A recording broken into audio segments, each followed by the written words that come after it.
গৃহবধূ হত্যাকাণ্ডের সাজা ঘোষণা।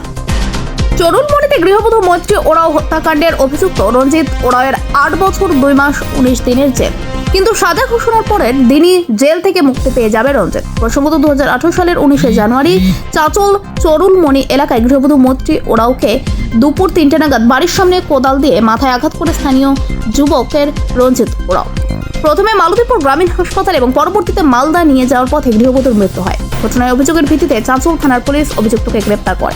শুরু হয় মামলা চলাকালীন সাজা ঘোষণার দিন পর্যন্ত অভিযুক্ত জেল হেফাজতে ছিল।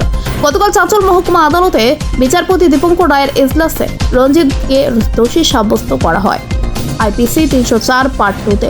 এদিন ছিল সাজা ঘোষণা। তার আগে বিচারক অভিযুক্তকে কিছু সওয়াল করেন।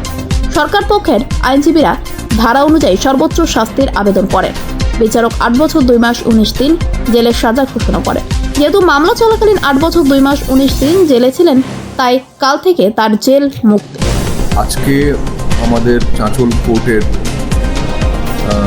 মহামান্য আদালত শ্রী জয়শঙ্কর রায় মহাশয় রঞ্জিত ওরাওকে এজলাসে নিয়ে এসে তাকে কিছু জিজ্ঞাসাবাদ করেন এবং করার পরে আমাদের দুই পক্ষের শুনানি হয়।